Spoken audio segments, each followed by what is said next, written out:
Hello! Hi అందరికీ. నేను ఇంకొక హెల్తీ రెసిపీతో మీ ముందుకొచ్చేసాను. అదే ఎగ్ రైస్.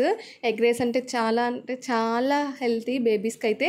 నెక్స్ట్ అందరికీ తెలిసిందే కదా! ఎగ్‌లో హై ప్రోటీన్ ఉంటది. నెక్స్ట్ వైటమిన్స్ కూడా చాలా ఉంటాయి. చాలా ఈజీ అంటే ఈజీగా కూడా తయారు చేసేసుకోవచ్చు. ఒక ఎగ్‌ని తీసుకొని దాన్ని బాగా బాయిల్ చేసేసుకోండి. తర్వాత దాన్ని షెల్ రిమూవ్ చేసేసుకోండి. షెల్ మొత్తం బాగా రిమూవ్ చేసేసుకోవాలి. అప్పుడే మనకి బేబీస్‌కి మధ్యలో తగలకుండా ఉంటది. దాన్ని చిన్న చిన్న పీసెస్ లాగైనా చేసుకోవచ్చు. లేదంటే పీలర్‌తో లైట్‌గా తురిమేసుకున్నా బావుంటది. నేనైతే ఎప్పుడు తురుముకొనే చేస్తాను. అది మీ చాయిస్‌కి, టైంకి బట్టి మీరు చేసుకోండి. చాలామంది చేసే మిస్టేక్ ఏంటంటే ఎగ్ యెల్లోని అవాయిడ్ చేస్తారు. అస్సలు ఎగ్ యెల్లోని అవాయిడ్ చేయకూడదు. యెల్లోతో కలిపి బేబీస్‌కి పెడితేనే ఎగ్‌లో ఉన్న ప్రోటీన్స్ అన్నీ బేబీ బాడీకి అందినట్టు. సో, నెక్స్ట్ టైం చేసేటప్పుడు ఎగ్ యెల్లోని కూడా కలిపి పెట్టండి. నెక్స్ట్ ప్లేట్‌లోకి onions, tomatoes, garlic, curry leaves అవన్నీ లైట్‌గా చాప్ చేసుకొని కొంచెం జీరా కూడా యాడ్ చేసుకొని సిద్ధంగా పెట్టేసుకోండి.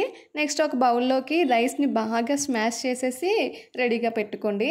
ఇప్పుడు స్టవ్ ఆన్ చేసుకొని ప్యాన్ పెట్టేసుకొని కొంచెం నువ్వుల నూనె యాడ్ చేసుకుంటున్నాను నేనైతే. మీ ఆప్షనల్‌కి తగ్గట్టుగా ఘీ, ఆయిల్ ఆర్ మీరు ఏం యూజ్ చేస్తున్నారో అది వేసుకొని ప్యాన్ మొత్తం స్ప్రెడ్ చేసేసుకోండి. ఎందుకంటే తక్కువ ఆయిల్ వేస్తాం కాబట్టి ప్యాన్ మొత్తం అంటుకునేటట్టుగా స్ప్రెడ్ చేసేసుకోండి.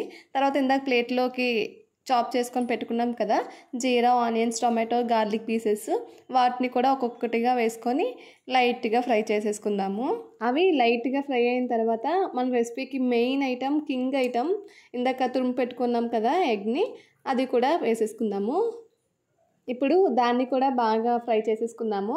అది ఫ్రై అయిపోయిన తర్వాత కొంచెం పసుపు, ఒక చిటికెడంతా, నెక్స్ట్ కొంచెం ఉప్పు, ఒక పించ్ ఆఫ్ సరిపోతుంది.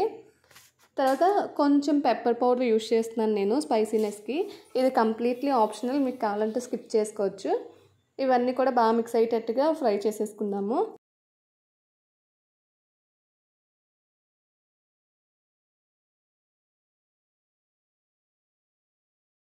అవన్నీ కూడా బాగా మిక్స్ అయ్యి ఫ్రై అయిన తర్వాత ఇందాక స్మాష్ చేసుకొని పెట్టుకున్నాం కదా రైస్, అది కూడా యాడ్ చేసేసుకుందాము.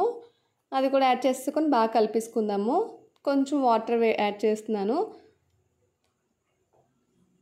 నెక్స్ట్ మా బేబీకి 1 ఇయర్ క్రాస్ అయింది కాబట్టి కొంచెం ముద్దగానే చేస్తున్నాను. మీ బేబీస్ ఇంకా చిన్నవాళ్ళు అయితే కొంచెం వాటర్ ఎక్కువ యాడ్ చేసి కొంచెం ప్యూరీలా ఉండేటట్టుగా చేసుకోండి. అంతేనండి, మన యమ్మీ ఎగ్ రైస్ అయితే రెడీ అయిపోయింది. పక్కా నిజంగా చెప్తున్నాను, పిల్లలు చాలా అంటే చాలా ఇష్టపడతారు.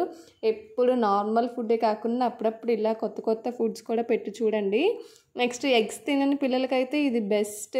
నార్మల్గా ఎగ్స్ పెడితే మనమే తినలేము, ఇంకా పిల్లలేం తింటారండి. అందుకే ఇలా అప్పుడప్పుడు వెరైటీగా చేసి పెడితే వాళ్ళు కూడా తినడానికి ఇష్టపడతారు. ఈ రెసిపీ కనుక మీకు నచ్చినట్లయితే please do like, share and subscribe our channel.